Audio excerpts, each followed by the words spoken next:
Internet. আপনি কি কখনো ভেবে দেখেছেন যে এই পুরো ইন্টারনেটের মালিক কে? আর কার হাতে রয়েছে পুরো ইন্টারনেটকে কন্ট্রোল করার ক্ষমতা? আসলে কি কোনো একটি দেশের অথরিটির কাছে এই পুরো ইন্টারনেটের ক্ষমতা রয়েছে, নাকি পুরো ইন্টারনেটের ক্ষমতা ইউটিউব, ফেসবুক অথবা গুগলের মতো কোম্পানির কাছে রয়েছে, যে চাইলেই খুব সহজেই একটি সুইচ অফ করে পুরো ইন্টারনেটকে একবারে শাটডাউন করে দিতে পারবে? আপনারা কি কখনো এটা ভেবে দেখেছেন? আর বন্ধুরা, আপনারা কি এটা জানেন যে আসলে ইন্টারনেট এই বিষয়টাই কি এবং এটি আসলে কিভাবে কাজ করে? তো বন্ধুরা, আজকের এই ভিডিওতে আমরা এই ইন্টারনেট সম্পর্কে বিস্তারিত বা ইন্টারনেট সম্পর্কে যে সকল প্রশ্ন রয়েছে সকল প্রশ্নের উত্তর নিয়ে আজকের এই ভিডিওতে আমরা কথা বলবো। তাহলে চলুন বন্ধুরা, শুরু করা যাক। প্রথমেই ইন্টারনেট কি? ইন্টারনেট এই শব্দটি শুনেই আমাদের মধ্যে একটি জাদুকরী বিষয় মনে হয়, যে ইন্টারনেট একটি জাদুকরী বিষয়, যেখানে আমরা যে কোনো কিছু চাইবো সে আমাদেরকে দিয়ে দিবে। কিন্তু বন্ধুরা, ইন্টারনেট আসলে কোনো প্রকার জাদুকরী বিষয় নয়। ইন্টারনেট এক কথায় বলতে গেলে খুবই একটি সহজ এবং সরল একটি জিনিস। এখানে কোনো যে আপনারা যে প্রশ্নটি চাচ্ছেন ইন্টারনেট যে নিজের থেকে তৈরি করে আপনাদেরকে দিয়ে দিচ্ছে, বিষয়টা আসলে এমন না। আপনাদেরই তথ্য আপনাদেরকে এক জায়গা থেকে আরেক জায়গায় ট্রান্সফার করে আপনাদের মোবাইলে পৌঁছে দিচ্ছে। তো সহজ অর্থে বলতে গেলে ইন্টারনেট আমাদের তথ্য এক জায়গা থেকে আরেক জায়গায় খুব সহজেই বা কিছু সেকেন্ডের মধ্যে আমাদের কাছে পৌঁছে দেয়। এটি হলো মূলত ইন্টারনেট। ইন্টারনেটকে এক কথায় ব্যাখ্যা করতে গেলে ইন্টারনেট একটি নেটের মতো বা জালের মতো। যেমন একটি জাল বা নেট অনেক বিস্তৃত থাকে এবং এই জাল বা নেটের যদি কিছু অংশ কেটে দেওয়া হয় তাহলে পুরো নেট বা জাল যেমন শেষ হয়ে যায় না, তেমনি ইন্টারনেটের যদি কিছু অংশ যদি ধ্বংস হয়ে যায় বা কিছু যদি ডেটা সেন্টার যদি ধ্বংস হয়ে যায় তাহলে পুরো ইন্টারনেট থেমে যাবে না। বা এমন কোনো দেশ নেই যে যার কাছে পুরো ইন্টারনেটের ক্ষমতা রয়েছে, যে ইচ্ছা করলে পুরো পৃথিবীর ইন্টারনেট একসাথে অফ করে দিবে। একটি দেশ সর্বোচ্চ চাইলে কি করতে পারে?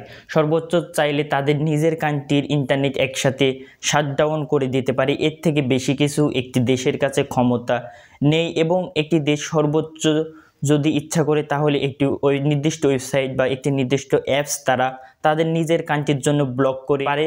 সেটা আবার খুব সহজেই ভিপিএনের সাহায্যে বাইপাস করে ইউজ করা যায়। কিন্তু ইন্টারনেট শাটডাউন করার মতন এই পুরো পৃথিবীতে কোনো একটি নির্দিষ্ট কান্ট্রির কাছে পাওয়ার নাই যে সে ইচ্ছা করলে একসাথে পুরো পৃথিবীর ইন্টারনেট শাটডাউন করে দিতে পারবে। এবং ইন্টারনেট পুরো পৃথিবীতে একসাথে শাটডাউন, এই বিষয়টি আসলে ফিজিক্যালি খুবই একটি ইম্পসিবল বিষয়। অনেকে মনে করে যে এই যে পুরো ইন্টারনেট সিস্টেমটি রয়েছে এটি পুরোই ওয়্যারলেসলি কাজ করে। কিন্তু বন্ধুরা, আমি যদি আপনাদেরকে বলি যে এই পুরো ইন্টারনেট সিস্টেমটি ওয়্যারলেসের মাধ্যমে না, পুরো ইন্টারনেট সিস্টেমটি তারের মাধ্যমে কাজ করে, তাহলে এখানে অনেকেই বিশ্বাস করবে না। অনেকেই বলবে যে আমরা যে আমাদের ডিভাইসে বা মোবাইলে ইন্টারনেট ব্যবহার করছি এখানে তো কোনো প্রকার তারের সংযোগ নেই, তাহলে কিভাবে পুরো ইন্টারনেট সিস্টেমটায় তারের মাধ্যমে সংযোগ রয়েছে? তো বন্ধুরা, এখানে আপনাদের ডিভাইস বা ফোনের সাথে তার না থাকলেও আপনারা যে আপনাদের পার্শ্ববর্তী যে টাওয়ার থেকে যে মোবাইল ইন্টারনেট ব্যবহার করছেন ততদূর পর্যন্তই শুধুমাত্র ইন্টারনেট ওয়্যারলেস, বাদবাকি পুরো সিস্টেমটাই ইন্টারনেটের তারের মাধ্যমে সংযোগ হয়ে থাকে। আপনাদের যে টাওয়ারটি রয়েছে সে পর্যন্ত যে ইন্টারনেটের কেবল রয়েছে বিছানো রয়েছে, এবং পুরো পৃথিবীতে এই যে অপটিক্যাল ফাইবার কেবল রয়েছে এটি পুরো সমুদ্রের তলদেশ যে পুরো পৃথিবীতে ইন্টারনেট সাপ্লাই করা হয়। প্রতিটি দেশকে প্রথমত এই সমুদ্রের তলদেশের মধ্যে দিয়ে অপটিক্যাল ফাইবারের মাধ্যমে সংযোগ করা হয়, এবং প্রতিটি দেশের একটি নির্দিষ্ট আইএসপি বা ইন্টারনেট সার্ভিস প্রোভাইডার থাকে। যেমন বাংলাদেশের আইএসপি বা ইন্টারনেট সার্ভিস প্রোভাইডার যেমন রবি, জিপি, বাঙ্গালিং, এরা আসলে যে মূল ইন্টারনেট পয়েন্ট, এই মূল ইন্টারনেট পয়েন্ট থেকে পুরো দেশে তারা তার বিচে টাওয়ার স্থাপন করে পুরো দেশে ইন্টারনেট সাপ্লাই করে। এখন প্রশ্ন হচ্ছে যে মূল কথা ইন্টারনেট আসলে কিভাবে কাজ করে। তো বন্ধুরা, আমি যদি আপনাদেরকে সহজ ভাষায় উদাহরণ দিয়ে বলে যদি বোঝাতে যাই তাহলে মনে করুন আপনাদের কাছে একটি মেমোরি, পেন ড্রাইভ অথবা হার্ড ডিস্ক রয়েছে, সেখানে একটি নির্দিষ্ট ফাইল বা ভিডিও রয়েছে, সেটি যদি আপনারা ওপেন করতে চান তাহলে কিভাবে করেন? অবশ্যই আপনাদের ডিভাইসের সাথে কানেক্ট করে ইউজার নেম পাসওয়ার্ড দিয়ে আপনারা খুব সহজেই সেই ডাটাগুলো অ্যাক্সেস করে নিতে পারেন। কিন্তু এই জায়গাতে হার্ড ডিস্কে শুধুমাত্র আপনি অ্যাক্সেস করতে পারবেন, অন্য কোনো মানুষ অ্যাক্সেস করতে পারবে না। সে একই বিষয় ঘটনাটি ঘটে ইন্টারনেটের ক্ষেত্রে।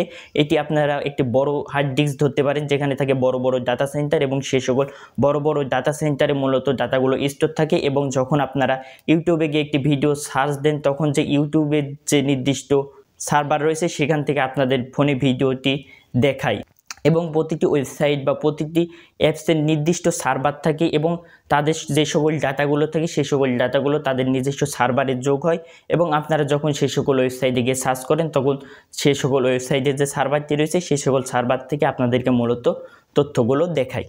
এবং বন্ধুরা আরও একটি ভুল ধারণা অনেকের মধ্যে রয়েছে যে আমাদের ফোনে যে এমবিগুলো আমরা ইউজ করি, আমরা যে প্ল্যাটফর্মে ইউজ করি সেই প্ল্যাটফর্মের মালিকের কাছে সেই টাকাগুলো যায় এবং সেখান থেকে তারা ইনকাম করে। এটা আসলে পুরোটাই ভুল ধারণা। আমি যেটা আপনাদেরকে প্রথমে বললাম যে আসলে এইগুলো যে এমবির টাকাগুলো আপনাদের কাছ থেকে নেওয়া হয় এগুলো ইন্টারনেট ম্যানেজমেন্ট করার জন্য এবং যে সকল প্ল্যাটফর্মগুলো রয়েছে তাদের ইনকাম করার আলাদা সোর্স রয়েছে, তারা অ্যাডভার্টাইজমেন্ট দিয়ে ইনকাম করে এবং আরও বিভিন্ন মাধ্যম রয়েছে তাদের ইনকাম করার। তো এখন মূল প্রশ্ন হচ্ছে যে ইন্টারনেটের মালিককে। তো আপনারা আসলে পুরো বিষয়টি দেখেই বুঝতে পারছেন যে আসলে ইন্টারনেটের আসলে কোনো একটি মালিক নেই। ইন্টারনেট হলো একটি স্বাধীন জিনিস, কোনো একটি দেশের কাছে এর পুরোটা কন্ট্রোল নেই বা এই জায়গাতে ইউটিউব, ফেসবুক বা গুগলের মতো কোম্পানির কাছেও এই কন্ট্রোল নেই। তারা ইচ্ছা করলে সর্বোচ্চ করতে পারে, তাদের নিজের দেশের ইন্টারনেটে বন্ধ করে রাখতে পারে, অথবা গুগল, ইউটিউব, ফেসবুক এরা ইচ্ছা করলে তাদের নিজস্ব প্ল্যাটফর্মগুলো অফ করে রাখতে পারে, এর থেকে বেশি কিছু তারা করতে পারে না। তো বন্ধুরা এই ছিল আজকের আমাদের ভিডিওটি। তো আশা করি ভিডিওটি দেখে ইন্টারনেট সম্পর্কে যত ধারণা আপনাদের ভুল ধারণা ছিল সকলগুলো মিটে গেছে এবং আশা করি ভিডিওটি ভালো লেগেছে। যদি ভালো লাগে তাহলে like, comment, share and subscribe করে আমাদের পাশে থাকবেন, কারণ আমরা এরকম ইনফরমেটিভ ভিডিও প্রতিনিয়ত দিয়ে থাকি। তো দেখা হচ্ছে পরবর্তী কোনো ভিডিওতে। ততক্ষণ ভালো থাকবেন, সুস্থ থাকবেন। আল্লাহ হাফেজ।